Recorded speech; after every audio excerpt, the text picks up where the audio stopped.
सरकार ने जो अधिसूचना जारी की है जमशेदपुर को औद्योगिक नगरी घोषित करने के लिए, यह अधिसूचना संविधान के प्रावधानों के विरुद्ध है।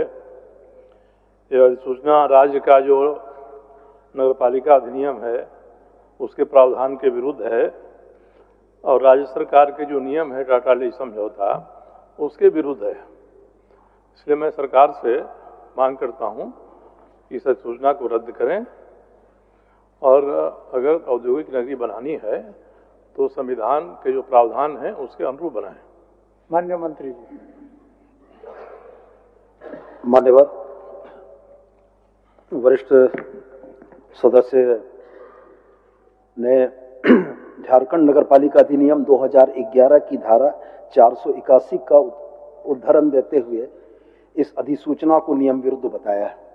मैं आपके माध्यम से मान्यवर 481 जो हमारी नगरपालिका अधिनियम की धारा है उसको एक बार पढ़ देना चाहता हूं। मान्यवर 481 धारा का खंड 3 यह कहता है, the state government may appoint a committee under the chairpersonship of the deputy commissioner of the district in which the industrial township is situated to oversee the working of the industrial township as prescribed। माननीय सदस्य की आपत्ति है कि उपायुक्त को होना चाहिए था, उसके जगह प्रभारी मंत्री क्यों हो गए।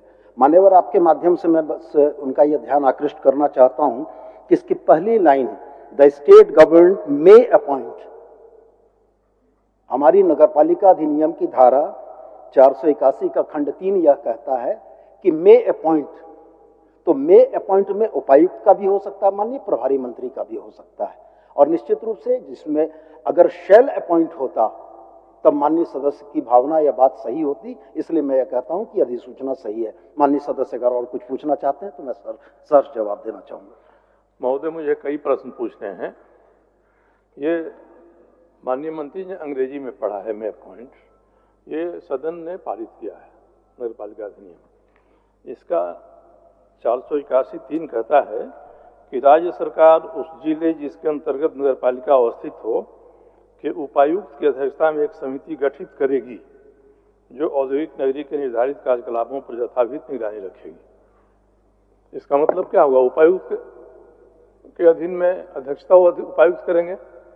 इसमें स्थानीय मंत्री या प्रभारी मंत्री ये कर दिया गया है, तो ये नियम विरुद्ध नहीं है तो क्या है? सदस्य ने हिंदी के अनुवाद को पढ़ा है।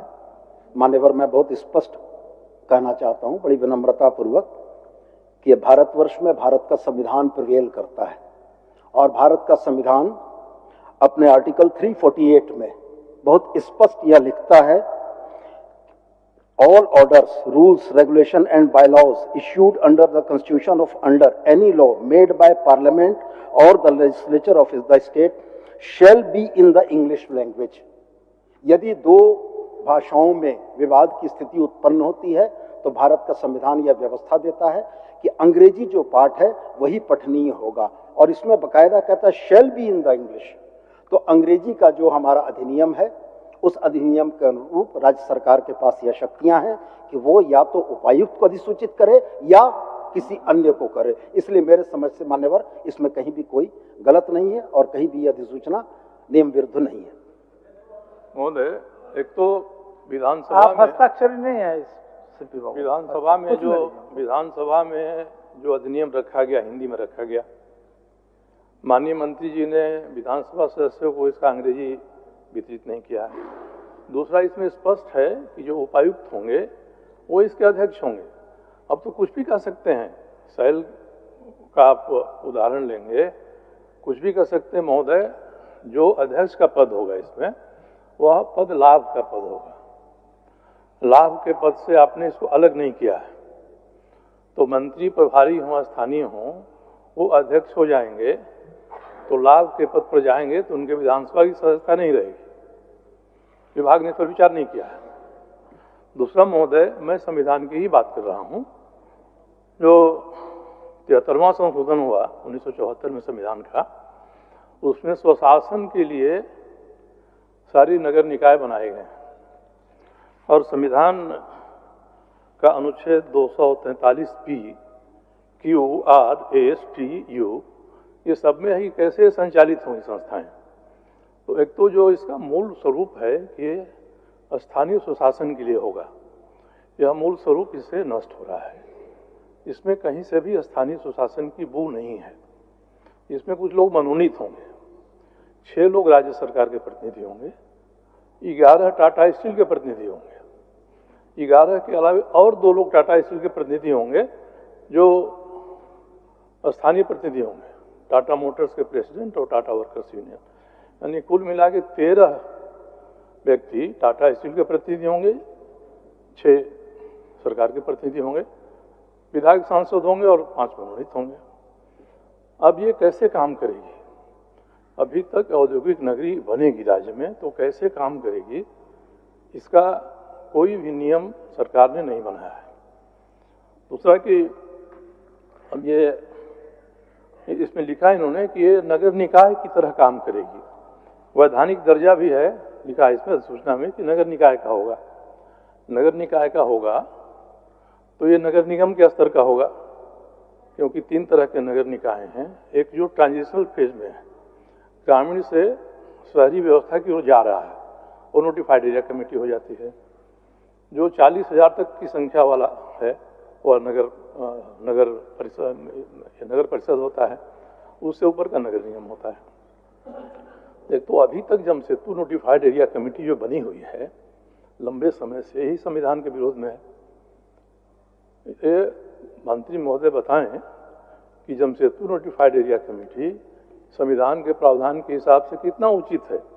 ट्रांजिशन फेज में है, ये शहर से ग्रामीण से शहर की ओर जा रही है, या नगर निगम के स्तर की है। जब ये काम करेगा, वैधानिक दर्जा नगर निकाय का होगा, तो ये मनोनीत कमेटी किस तरह से नगर निकाय का नगर निगम का काम करेगी? माननीय सदस्य आप क्या जानना चाहते हैं माननीय मंत्री जी से? मैं ही माननीय मंत्री से जानना चाहता हूँ कि ये जो पूरी अधिसूचना है ये संविधान के प्रावधान के विरोध में है और सरकार का जो अधिनियम है उसके विरोध में है। ठीक। माननीय मंत्री जी। माननीय अध्यक्ष महोदय, सबसे प्रथम बात तो यह है कि कोई भी राज्य का विधानमंडल अपने पारित एक्ट के आधार पर संविधान में संशोधन के लायक नहीं है। निश्चित रूप से संविधान की धारा ही प्रिवेल करेगी विधानसभा के एक्ट पर, और संविधान की धारा अगर यह कहती है कि इंग्लिश शैल भी है तो उसको उसी रूप में पढ़ा जाना चाहिए। माननीय सदस्य ने दूसरा विषय जो रखा कि यह लाभ का पद होगा अथवा नहीं होगा, ये लाभ का पद होगा अथवा नहीं होगा, ये राज्य सरकार इस विषय पर संज्ञान लेगी और जो उचित कार्रवाई होगी करेगी। तीसरा विषय जो इन्होंने रखा कि सुप्रीम कोर्ट की भावना के विरुद्ध है। माननीय अध्यक्ष महोदय, जो SLP 467/2008 2008 में जो SLP हुआ था उसमें ऑनरेबल सुप्रीम कोर्ट ने जो जजमेंट दिया था उसी जजमेंट के आलोक में इसका गठन किया गया था, जमशेदपुर इंडस्ट्रियल टाउनशिप कमेटी। माननीय सदस्य की यह आपत्ति है कि इस कमेटी का स्वरूप लोकतांत्रिक नहीं है। मैं आपके माध्यम से सदन को यह बताना चाहता हूं कि इस समिति में कुल 27 सदस्य हैं मान्यवर। 6 सदस्य राज्य सरकार के प्रतिनिधि हैं। 6 सदस्यों के बाद मान्यवर 11 सदस्य टाटा स्टील के हैं, ये बिल्कुल सही है। इसके बाद 7वां सदस्य जो है वो संसद सदस्य हैं 09 जमशेदपुर के, विधानसभा सदस्य हैं 48 जमशेदपुर पूर्व के, विधानसभा सदस्य हैं 49 जमशेदपुर पश्चिम के। अगला सदस्य जो है निश्चित रूप से टाटा का है। अध्यक्ष टाटा कामगार यूनियन, ये एक जनप्रतिनिधि है जो टाटा कामगार यूनियन से जीत कर आता है। 5 इसमें नगर विकास एवं आवास विभाग द्वारा मनोनीत सदस्य हैं जो समाज के विभिन्न क्षेत्रों से आते हैं। तो 27 सदस्यीय कमेटी में हमारे पास 15 सदस्य हैं मान्यवर। हम यह मानते हैं कि माननीय सांसद सदस्य, माननीय विधायक निश्चित रूप से जनहित के मुद्दों पर टाटा स्टील के पक्ष में नहीं हो सकते हैं, सरकार के पक्ष में होंगे। तो कुल मिलाजुलाकर 27 सदस्यीय समिति में 15 ऐसे लोग हैं जो जनहित के मुद्दों पर जनता के लिए उत्तरदायी हैं। टाटा के सदस्य भले ना हो, इसलिए मैं यह कहना चाहता हूं कि यह बिल्कुल इस तरीके से बनाई गई है जिसका कि वहां पर जनहित में इसका इस्तेमाल हो सके। और तीसरी बात, जेएनएससी के संबंध में जो माननीय सदस्य ने आग्रह किया वो इसके पूरक का हिस्सा नहीं था। माननीय सदस्य अगर थोड़ा समय देंगे तो मैं कभी भी उनको इस विषय में संतुष्ट करूंगा। चलिए सर जी, नहीं महोदय, जवाब ठीक ठाक हो गया। माननीय मंत्री महोदय सदन के सामने सही स्थिति प्रस्तुत नहीं कर रहे हैं। सुप्रीम कोर्ट के इस जजमेंट का ये उदाहरण दे रहे हैं। सुप्रीम कोर्ट का इसके बारे में कोई निर्देश नहीं है।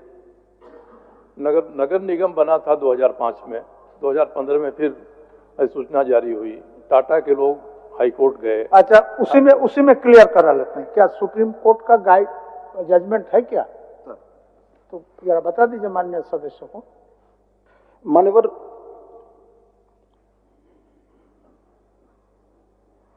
माननीय सर्वोच्च न्यायालय ने ही टाटा स्टील द्वारा सिविल अपील नंबर 2008 जो हमने कहा था दायर किया था, जिस क्रम में टाटा स्टील के आवेदन के आलोक में संविधान के अनुच्छेद 243 1T के अंतर्गत जमशेदपुर को औद्योगिक नगरी घोषित करते हुए सशर्त शपथ पत्र माननीय सर्वोच्च न्यायालय में बात संख्या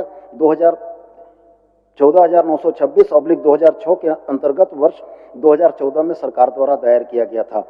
सिविल अपील 2467 में माननीय सर्वोच्च न्यायालय द्वारा वर्ष 2014 में अंतरिम आदेश पारित किया गया, जिसमें झारखंड सरकार द्वारा जमशेदपुर में औद्योगिक नगरी बनाने की सैद्धांतिक सहमति का उल्लेख है।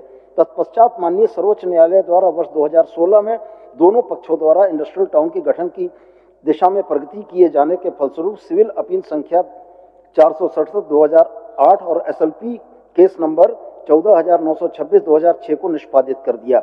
इसके आलोक में विभाग द्वारा पूर्व में प्रदत्त जमशेदपुर औद्योगिक नगरी बनाने की सैद्धांतिक सहमति के आलोक में अग्रेतर कार्रवाई करने का निर्णय लिया। तो एक तरफ माननीय सदस्य जवाब हो गया। कैसे जवाब हो गया महोदय? अभी आप बोले, माननीय सदस्य आपने बोले कि सुप्रीम कोर्ट का कोई आदेश नहीं है। उन्होंने आपके समक्ष सुप्रीम कोर्ट का सारा हलफनामा आपको पढ़ के सुना दिया। सुप्रीम कोर्ट ने क्या कहा है कि ऐसा आप इंडस्ट्रियल कमेटी बना दीजिए। सुप्रीम कोर्ट आप कागज भिजवा दीजिए माननीय सदस्यों को। कागज मेरे पास है, कागज सरकार के पास जितना उतना कागज मेरे पास भी है। तो उसमें क्या आपत्ति है? एक दिन का फैसला मेरे पास है। ये गुमराह क्यों कर रहे हैं? सुप्रीम कोर्ट में टाटा अपील में गया, टाटा और राज्य की सरकार कोर्ट के बाहर सहमत हुई कि हमने बहुत मुद्दों को सुलझा लिया है, कुछ छोटे मोटे बच्चे उनको भी सुलझा लेंगे। उसने सुलझा लीजिए और करिए।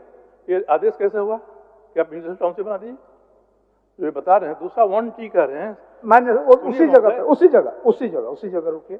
मान्य अध्यक्ष, मान्य मंत्री, जब टाटा उनको इतना बात आश्वस्त कर दीजिए सर, सुप्रीम कोर्ट में जाने के बाद जो आउटसाइड ऑफ द कोर्ट जो बात हुई है जी, उनका जजमेंट आप पढ़ रहे हैं या सुप्रीम कोर्ट का जजमेंट पढ़ रहे हैं? ये बताइए। मैं क्लियर स्पष्ट कर देता हूँ। कर दीजिए। मान्यवर, टाटा स्टील और राज्य सरकार के बीच में चल रहे इस गतिरोध को, जो जमशेदपुर औद्योगिक नगरी समिति बनाने का था, इसको ऑनरेबल सुप्रीम कोर्ट ने कोर्ट से बाहर सेटलमेंट करने का अधिकार दिया। तो निश्चित रूप से यह माना जाता है कि अगर यह नियम विरुद्ध था तो ऑनरेबल सुप्रीम कोर्ट इसको कोर्ट के बाहर सेटलमेंट करने की बात नहीं करता। और जब हम लोगों ने आपस में सेटलमेंट करके टाटा स्टील के साथ यह फाइल किया तो इस पर कोर्ट ने इस याचिका को निष्पादित कर दिया। तो निश्चित रूप से हमारे किए हुए आपस के समझौते को ऑनरेबल सुप्रीम कोर्ट ने स्वीकार किया, जिसके चलते ये निष्पादित हुआ। चलिए सर जी बाबू। कहीं महोदय, कहीं कानून के प्रावधान में ऐसा नहीं है। आउट ऑफ कोर्ट सेटलमेंट कोई कर सकता है। दो पक्ष है, कोर्ट के बाहर सेटलमेंट करे, कोर्ट को सूचित करता है हमने सेटलमेंट कर लिया। इस सेटलमेंट पर कोर्ट की कोई मुहर नहीं होती है। दूसरा, ये जो मंत्री जी पढ़ रहे हैं संविधान का 243(1)T, एक तो संविधान में कोई 243(1)T प्रोविजन नहीं है। 243T है जिसमें आरक्षण की बात कही गई है। अनुसूचित जात, अनुसूचित जनजात, इन सबों का आरक्षण इसमें होगा, जो हमारी बनेगी नगर निकाय उसमें। 241T में कहाँ ऐसा उल्लेख है जैसा मंत्री जी बता रहे हैं? संविधान में कोई 243(1)T कोई अनुच्छेद नहीं है। मंत्री जी बता दें कि ये कितना प्रासंगिक है जो बता रहे हैं। मैं माननीय सदस्य की बात से सहमत हूँ। वो टाइपो एरर हो सकता है माननीय, लेकिन भावना यही थी और भावना के तहत मैं बहुत स्पष्ट करता हूँ कि सरकार के कोई निहित उद्देश्य नहीं है। सरकार जमशेदपुर औद्योगिक इलाके में लोगों को प्रतिनिधित्व देते हुए एक शहरी इकाई का बेहतर गठन करना चाहती है और इस गठन में माननीय सदस्य की जो जो आपत्तियां थी वो आपत्तियां निराधार हैं। मैं बहुत स्पष्ट ये कहता हूं कि एक आपत्ति और थी जिसके तरफ माननीय सदस्य ने ध्यान आकृष्ट नहीं किया, हमारी नियमावली में लिखा हुआ है। अलावे जो उनके चिंता के विषय हैं उनको हम लोग अपने एसओपी में समाहित करते हुए इसको एक बेहतर कमेटी बनाकर संचालित करना चाहेंगे। चलिए। नहीं महोदय, मूल संविधान की भावना है। मान्य सदस्य, मान्य सदस्य, आसन के सामने प्रॉब्लम क्या है? एक ध्यानाकर्षण की सूचना में 3 पूरक आप पूछ सकते हैं, जिसमें से हमको लगता है कि कई पूरक हो गया जो 3 से अधिक है महोदय। और माननीय मंत्री जी ने जवाब भी स्पष्ट है, स्पष्ट। आपका जो शंका था उस शंका को भी उन्होंने शांत किया है। माननीय मंत्री जी सदन के सामने सही बात नहीं रख रहे हैं। इन्होंने कहा है कि जमशेदपुर के फलाना सरजू बाबू, हमको नहीं लगता है कि आप माननीय काफी वरिष्ठ सदस्य हैं। अब माननीय मंत्री जी पूरा लिखित उत्तर पढ़ के जो जो विषय उनमें हुआ है सारा चीज का जानकारी आपको दे रहे हैं, लेकिन आप एक तरफा खारिज कर रहे हैं। तो हमको नहीं लगता है खारिज, अगर मंत्री जी गलत जवाब दे रहे हैं, असत्य जवाब अगर दे रहे हैं, तो आप उसको पॉइंट आउट करिए।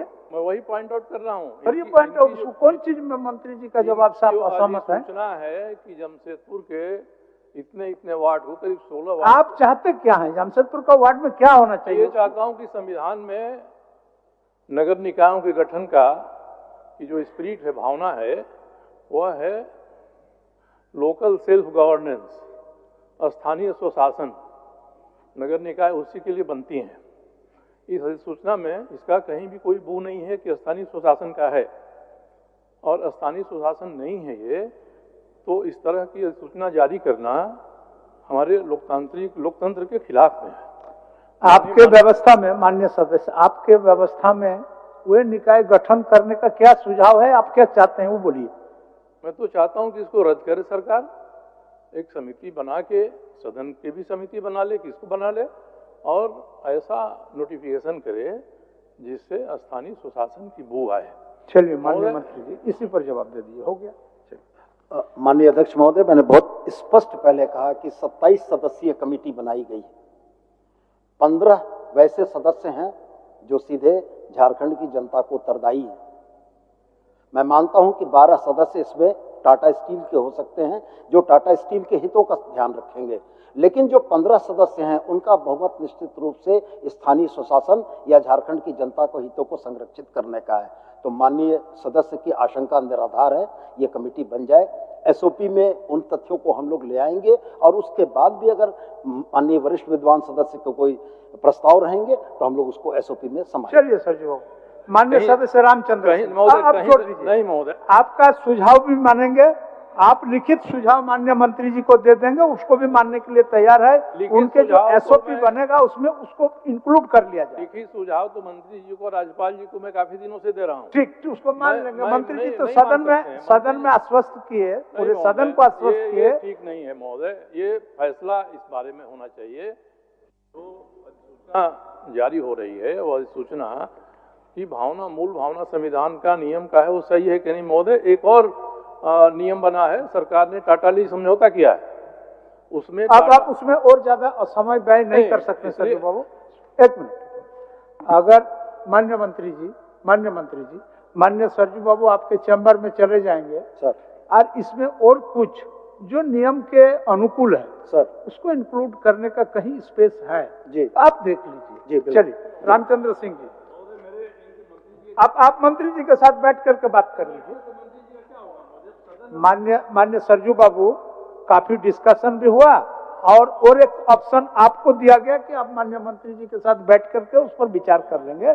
मंत्री जी आपका उचित बात को निश्चित रूप से मानेंगे। चलिए रामचंद्र सिंह जी। जी अध्यक्ष महोदय,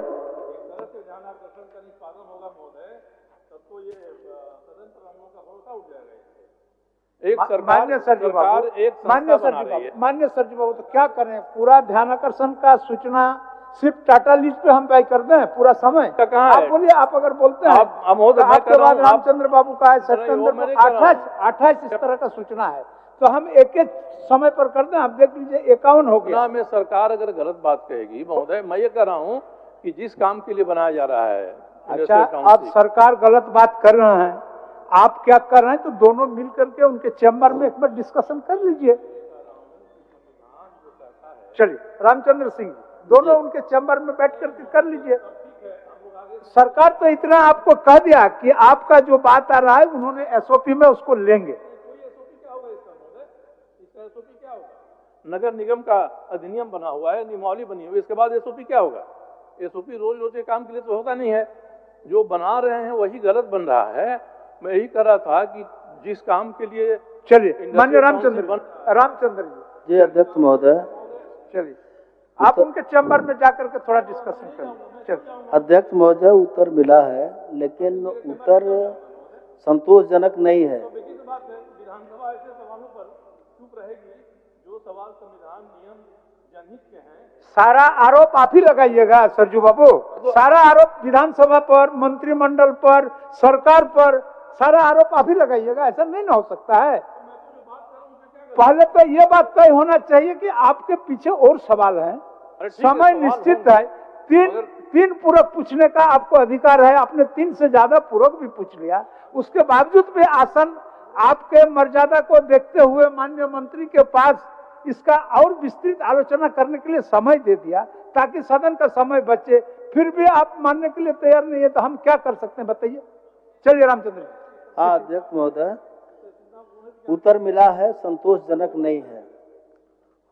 पूछिए पूछिए पूछिए। अच्छा आपका भी पूछेंगे, पूछिए। चलिए रामचंद्र। अध्यक्ष महोदय, उत्तर मिला है, उत्तर संतोषजनक नहीं है।